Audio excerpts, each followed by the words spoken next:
they are the superior force. Bringer at 43 food, so and we'll see if Fly is going beyond 50 food. He is putting up his 60 food burrow, not quite willing to go beyond yet, or just actually doesn't have burrows, so not going to be able to do it. Blademaster Cyclone, the snare goes off on the Demon Hunter, so oh, this is very nice timing by Fly. He's caught the Demon Hunter separated from the rest of the army, forces Cyclone on the Blademaster just to save that Demon Hunter. Blademaster going to be somewhat surrounded. Actually, no mana for Windwalk. Gets Cyclone again. This could be quite bad. He has the Invuln Pot. Gonna have to use the rest of his army to extract it though, because yeah, gonna have to use the Invuln Pot for sure.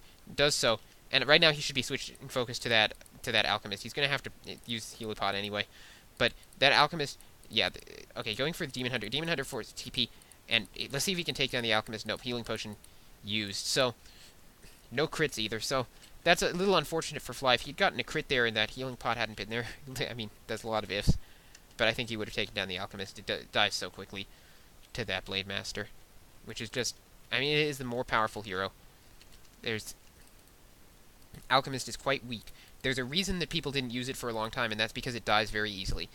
You don't want to have your hero that dies very easily while you're doing Talons. Fly, getting the rigged Boots of Quel'Thalas, so that makes his Blade Master quite powerful.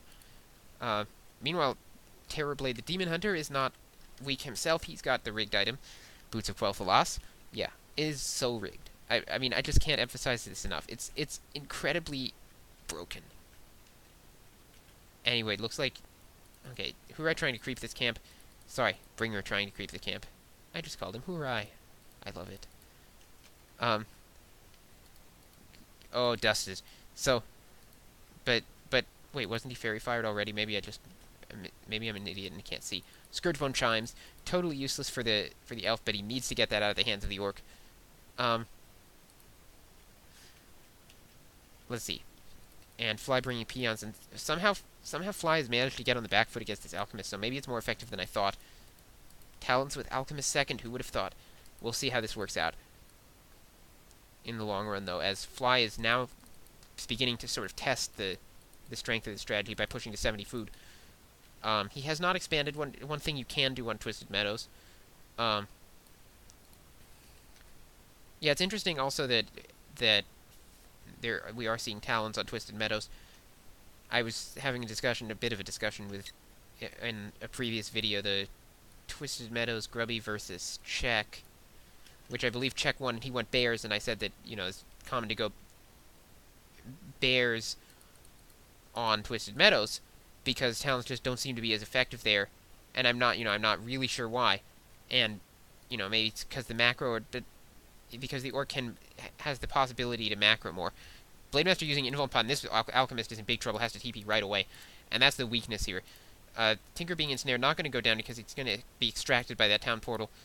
Now, I didn't notice what the good drop from that camp was. It was a Ring of Protection +4, which is actually the only hero in the world that it's useful on is the Alchemist, so some good luck there, I guess. A combination of good luck and bad luck for Bringer. Fly sending in a peon and scouting this. There's also a Fairy Dragon out for Bringer, so the Bringer's shaping up for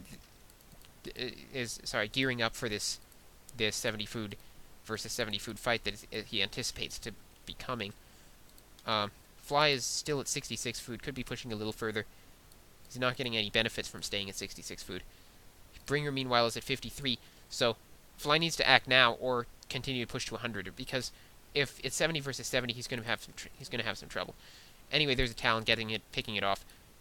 Nice job. Cyclone goes off in a Raider, but the Talon is still going to die. And now, Fly in a position to take down the Ancient of Wind, which is placed on the outside. It could fall, but for some reason, Fly being distracted, he needs to focus on that Ancient of Wind and make sure he takes it down. He is going to do that. Raider getting caught in there. Nice shockwave, getting a lot of Talons. Trying to keep that the Torrent Chieftain out of range of the Demon Hunter. Not able to do it. Gets burned. Now the Alchemist ensnared again, and that Alchemist getting out in front and being vulnerable, but it does have +4 armor at this point.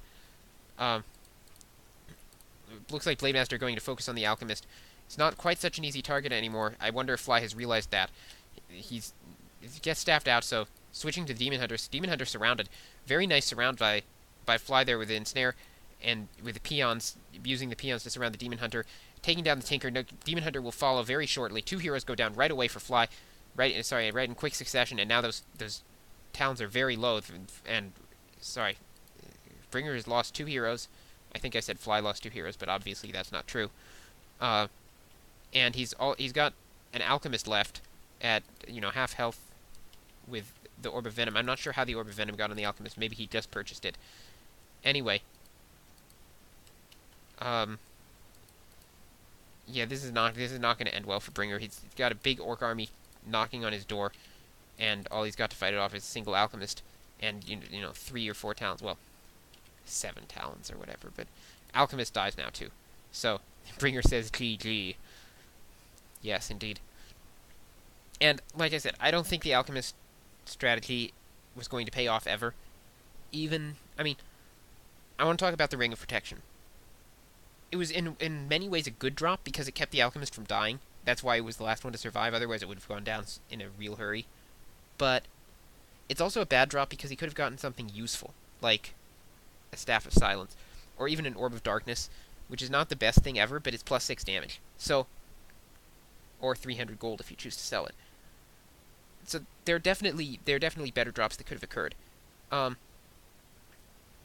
in all, I don't think I would recommend the strategy for a serious game. It might be fun. I might try it out, but I don't think that Alchemist second in Talons is a good fit. It's too vulnerable, and unlike the Beastmaster, it doesn't have a presence on the battlefield after it dies. You can expect to lose your heroes sometimes, and the Alchemist, when it's dead, is just dead. The Beastmaster has Quill Beasts that last for 70 seconds or whatever. So, yeah, I'm not sure. I'm really not sure what the theory craft behind it is. I think it remains to be seen whether the strategy is going to be effective. This is Twisted Meadows. It's not the best Talon map.